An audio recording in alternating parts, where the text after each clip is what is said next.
નગરપાલિકાનો ભ્રષ્ટાચાર મામલે પ્રાદેશિક કમિશનરની તપાસમાં કૌભાંડનો પર્દાફાશ થયો છે। પ્રાદેશિક કમિશનર ડીએમ સોલંકીનો સરકારમાં સ્ફોટક રિપોર્ટ, જેમાં સ્વિમિંગ પૂલ રિપેરિંગના નામે 22.22 લાખની ગેરરીતિ કરવામાં આવી હોવાનું સામે આવ્યું છે। સામાન્ય સભાની મંજૂરી વગર આટલા પૈસા ચૂકવી પણ દેવાયા। ભાજપ નેતાના નજીકની એજન્સીને કામ આપી દીધું હોવાનું ઘટસ્ફોટ થયો છે।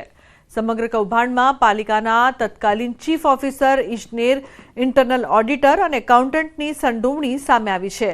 પદાધિકારીઓના ઇશારે ગેરકાયદે કામગીરી કરનાર અધિકારી તેમજ કર્મચારીઓ ઝપટે ચડ્યા।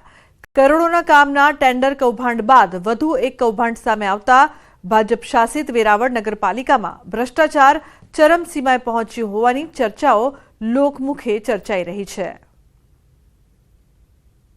એટલે મારી કક્ષાએથી એની તપાસ કરી અને એમાં સક્ષમ અધિકારીની મંજૂરી તેમજ જે વહીવટી પ્રક્રિયા થવી જોઈએ એનું ઉલ્લંઘન થયેલું છે પ્રાથમિક રીતે એવું જણાયું હતું। એના માટે ચીફ ઓફિસર અને જે કર્મચારીઓ જવાબદાર છે એના માટે જરૂરી કાર્યવાહી માટે સરકારશ્રીમાં રિપોર્ટ કરેલ છે। ચોંકાવનારી ઘટના, જ્વલનશીલ પદાર્થ નાખતા એકનું મોત, 2 ઘાયલ। કોઈ અજાણ્યા શખ્સે કેમિકલ જેવા પદાર્થ ફેંક્યો। રૂમમાં સૂતા હતા તે સમયે ગઈકાલે રાત્રે હુમલો કરવામાં આવ્યો। 3 યુવકો પર જ્વલનશીલ પદાર્થ ફેંકીને શખ્સો ફરાર થયા। ઓઢવ પોલીસે વધુ તપાસ હાથ ધરી છે।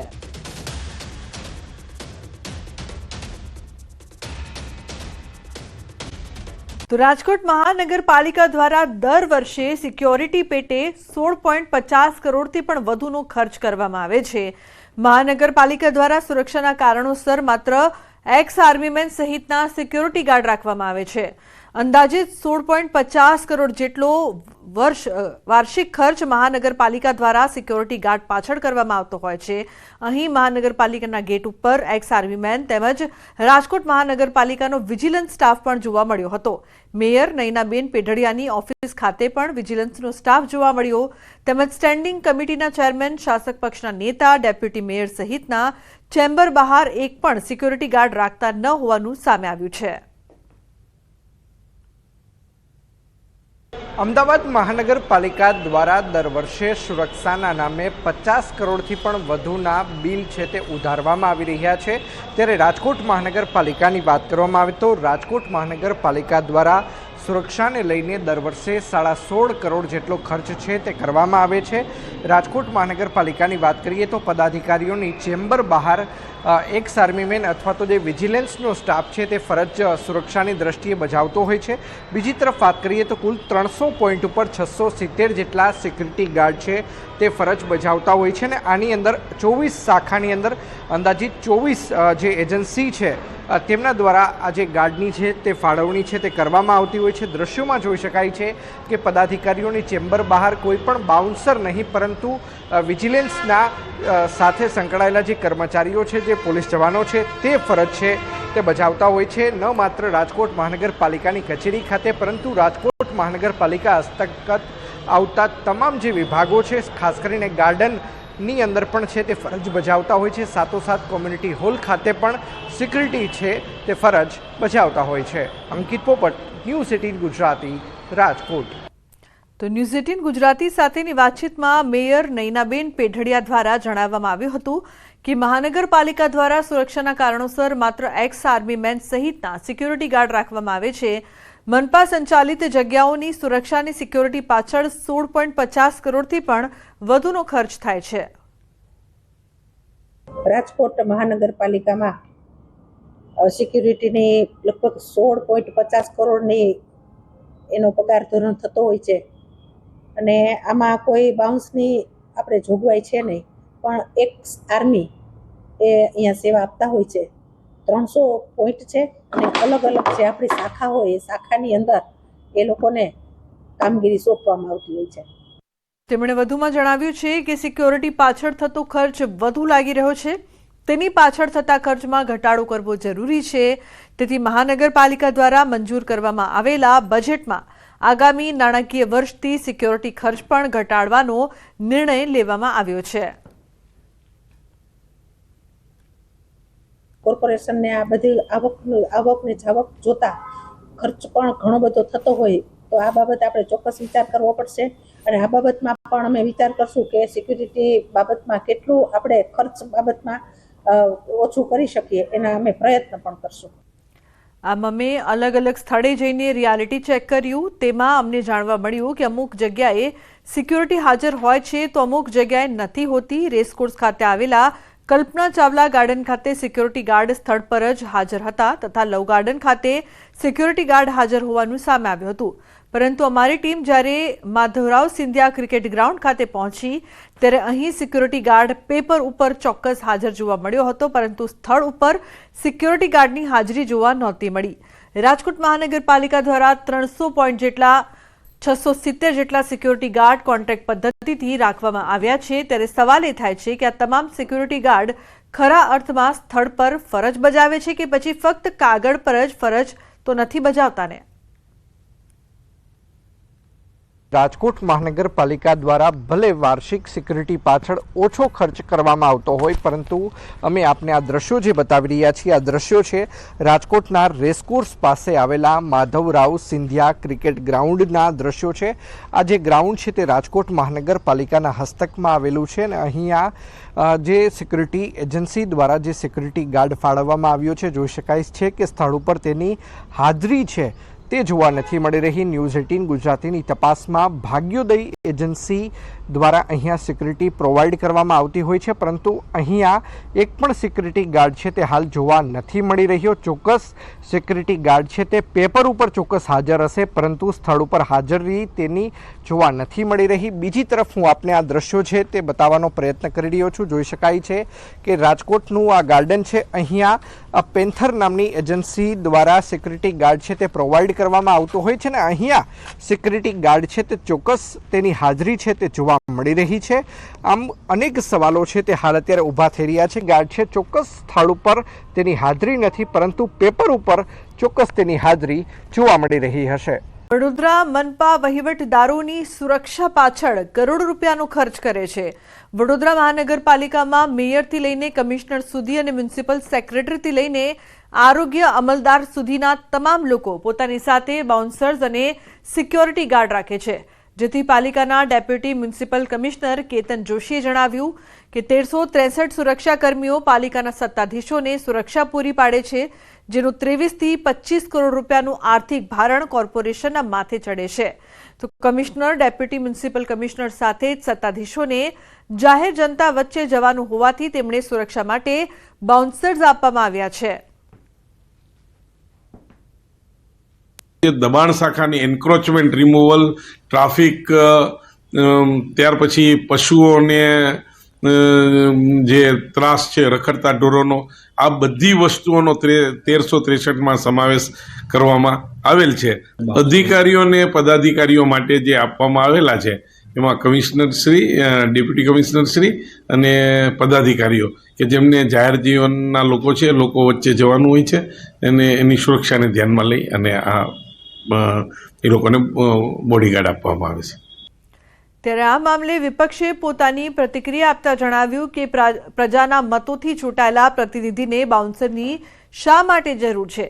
આ રીતે બાઉન્સર્સ રાખવા વ્યાજબી નથી. સાથે જ એમ પણ કહ્યું કે સામાન્ય માણસ તેમને મળી ન શકે એટલે જ બાઉન્સર રાખવામાં આવ્યા છે. આમ વિપક્ષે સત્તાધીશો તેમજ અધિકારીઓને આડે હાથ લીધા. પ્રજામાંથી ચૂંટાયેલો પ્રતિનિધિને બાઉન્સર કે કોઈની જરૂર ના હોવી જોઈએ. એ નિર્ભયપણે લોકોની વચ્ચે જવું જોઈએ અને એમની વેદનાઓ સાંભળવી જોઈએ. બાઉન્સર મૂકવાનો મતલબ શું થયો? એક સામાન્ય માણસ તમને ના મળી શકે એટલા માટે, અથવા કોઈ રજૂઆત કરવા માટે એક ટોલું આવે તો એનાથી ગભરાઈને? હું નથી માનતો કે કોઈ પણ દિવસ ચૂંટાયેલા પ્રતિનિધિ જે પ્રજાનો પ્રતિનિધિ હોય એ પ્રજાની આવાજ બનીને બહાર નીકળવું જોઈએ. એને કોઈ પ્રોટેક્શનની જરૂર હોવી જોઈએ નહીં. તોય છતાં બાઉન્સરોની બી ભરતી કરવી હોય તો એને ખરેખર એની ભરતી કરો અને પૂરતું પગાર આપો. ખાલી ટેમ્પરરી તમે બાઉન્સરોને ભરતી કરીને તમે બેકારીમાં વધારો કરો છો ભાઈ, અથવા બેકાર રાખવા માંગો છો? તો સામાજિક કાર્યકર અતુલ ગામીજી જણાવે છે કે વડોદરાના વહીવટદારો સામાન્ય નાગરિકો સામે રોફ જમાવવા માટે નાગરિકોના જ પૈસાનો વ્યય કરી રહ્યા છે. આ પૈસાનો ઉપયોગ સામાન્ય જનતા પાછળ જ કરવો જોઈએ. સત્તાધીશો પર કોઈ એવા હુમલા થતા નથી તો પછી સુરક્ષા પાછળ કરોડો રૂપિયાનો વેડફાટ કેમ? એમને સરકાર દ્વારા બેસાડવામાં આવે છે. અને એમને અહીંયા નોકરી કરવાની હોય છે. ત્યારે આવા જનપ્રતિનિધિઓ હોય અને અધિકારીઓ હોય એમને બાઉન્સરની કોઈ જરૂર નથી હોતી, કારણ કે એમને સરકારે મૂકેલા છે અને બીજી બાજુ જનતાએ ચૂંટીને મોકલેલા છે. તો બાઉન્સરો રાખીને શું બતાવવા માગે છે ખબર નથી પડતી. યા પોતાનો એટીટ્યૂડ બતાવવા માટે કે જનતાની વચ્ચે જ્યારે જાય ત્યારે સારું દેખાડવા માટે બાઉન્સર રાખે છે. ઘણી વખત આપ જોશો તો પદાધિકારીઓ આવે ત્યારે સિક્યુરિટી ગાર્ડ પણ એમની પાછળ દોડતા હોય 4-5 હોય છે, બાઉન્સર હોય છે. સાથે ઘણીવાર એવો કંઈ કાર્યક્રમ હોય કે કોઈ વિપક્ષનો કોઈ હોય ત્યારે પોલીસ બોલાવવામાં આવે છે, પોલીસને બોલાવી દે છે. તો કયા કારણસર આ લોકો આવી રીતે તાનાશાહી કરી રહ્યા છે ખબર નથી પડતી. ત્યારે હવે સવાલ એ થઈ રહ્યો છે કે જે જનતાએ ખોબલે ખોબલે મત આપી આ પ્રતિનિધિઓને ખુરશી પર બેસાડ્યા છે તે પ્રતિનિધિઓ સામાન્ય જનતા સામે ખુદને સુરક્ષિત મહેસૂસ નથી કરી રહ્યા, તેથી જ તેઓ કરોડો રૂપિયાનું સ્વાહા ફક્ત પોતાની સુરક્ષા પાછળ જ કરી રહ્યા છે. પોતાની જાતને જનતાના પ્રતિનિધિ અને પ્રજાના સેવક ગણાવતા અધિકારીઓ અને પદાધિકારીઓ જે છે તે આ જનતાથી જ પોતાને અસુરક્ષિત મહેસૂસ કરે છે. તેનો જીવતો જાગતો દાખલો જો તમારે જોવો હોય તો તે વડોદરા મહાનગરપાલિકા છે. વડોદરા મહાનગરપાલિકામાં મેયરથી માંડીને કમિશનર સુધી જે બાઉન્સરો છે જે તેમની આગળ પાછળ ફરે છે એ બાઉન્સરો અને સિક્યુરિટી ગાર્ડ પાછળ 23 થી 25 કરોડ રૂપિયાનો વાર્ષિક ખર્ચો જે છે તે કરવામાં આવી રહ્યો છે. એટલે ટૂંકમાં કહીએ તો જે જનતાએ ખોબલે ખોબલા મત આપીને પ્રતિનિધિઓને ખુરશી પર બેસાડ્યા અને જે જનતાએ પોતાના ટેક્સના પૈસા ચૂકવીને અધિકારીઓને પગાર ચૂક્યા, એ અધિકારીઓ અને જનપ્રતિનિધિઓ આજે પ્રજાથી પોતાની જાતને સુરક્ષિત મહેસૂસ નથી કરી રહ્યા, જેના કારણે તેઓ પોતાની સિક્યુરિટી પાછળ, પોતાની સુરક્ષા પાછળ કરોડો રૂપિયાનો વેડફાટ જે છે તે કરી રહ્યા છે. અમદાવાદ મહાનગરપાલિકાના પદાધિકારીઓ અને અધિકારીઓની સુરક્ષા કવચ પાછળ કરોડો રૂપિયાનો ખર્ચ. આ અધિકારીઓની સુરક્ષા પાછળ જેટલા પૈસા અત્યાર સુધી ખર્ચાયા છે તેનો આંકડો સાંભળીને તમે ચોંકી જશો. છેલ્લા 10 વર્ષમાં જેએમસી સિક્યોરિટી અને બાઉન્સરો પાછળ અધધ 245 કરોડ જેટલી માતબર રકમ ખર્ચ કરી નાખી છે. પ્રજાના પૈસા મહાનગરપાલિકાના પદાધિકારીઓ અને અધિકારીઓની સુરક્ષા પાછળ ખર્ચાઈ રહ્યા છે. અમદાવાદ મહાનગરપાલિકાની માલિકીની બિલ્ડિંગ, ગાર્ડન, હોસ્પિટલ સહિત ઝોન ઓફિસ માટે સિક્યોરિટી રાખવા પાછળ મહાનગરપાલિકાની તિજોરી પર કરોડો રૂપિયાનો બોજો પડી રહ્યો છે.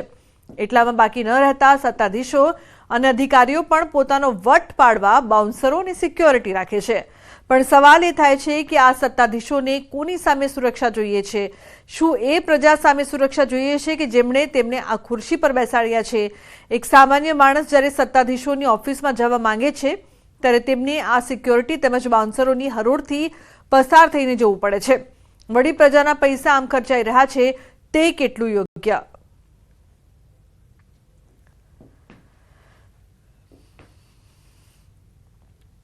મહાનગરપાલિકાની અંદર કુલ 9 એજન્સી કાર્યરત છે અને તેના દ્વારા 2500 જેટલો મેન પાવર એ લોકો દ્વારા પૂરો પાડવામાં આવે છે અને મહિને 4 કરોડ એટલે લગભગ વર્ષે 50 કરોડ રૂપિયાનો ખર્ચો આ સિક્યુરિટી એજન્સી પાછળ મહાનગરપાલિકા દ્વારા કરવામાં આવતો હોય છે. પરિણામે મહાનગરપાલિકાની જે ઓફિસો છે તેની અંદર અવરજવર સહેલાઈથી, તદુપરાંત હોસ્પિટલનું સારી રીતે સંચાલન થઈ શકે એ માટે આ સિક્યુરિટી મૂકવામાં આવતી હોય છે. મોટેભાગે બાઉન્સરો હોસ્પિટલની અંદર તો એસવીપી હોસ્પિટલ હોય, શારદાબેન એલજી હોસ્પિટલ ત્યાં આગળ રાખવામાં આવતા હોય છે. મુખ્ય બિલ્ડિંગની અંદર સામાન્ય રીતે બાઉન્સર અને તેની સાથે સાથે ગાર્ડ, સિક્યુરિટી ગાર્ડ રાખવામાં આવતા હોય છે જેથી વધારાનું ભારણ આવે નહીં. લોકોને છેતરનાર લકી ડ્રોના આયોજકોની અટકાયત કરવામાં આવી છે. લકી ડ્રો યોજાય તે પહેલા જ 11 જેટલા આયોજકોની અટકાયત કરાઈ છે. પાટણના હારીજમાં યોજાવાનો હતો લકી ડ્રો. લકી ડ્રો પહેલા એલસીબી પોલીસની કાર્યવાહી. 11 આયોજકો સામે નોંધાઈ છે ફરિયાદ. 399ની કૂપનમાં 5001 ઇનામો રાખ્યા હતા, જેમાં મોંઘી કારો, ટ્રેક્ટર અને બાઇક સહિતના ઇનામો હતા. એલસીબી પોલીસે લકી ડ્રો સંચાલકોની અટકાયત કરી છે. હારીજ પોલીસ મથકે લઈ જવાયા હતા. 11 સંચાલકો વિરુદ્ધ હારીજ પોલીસ મથકે નોંધાઈ છે પોલીસ ફરિયાદ.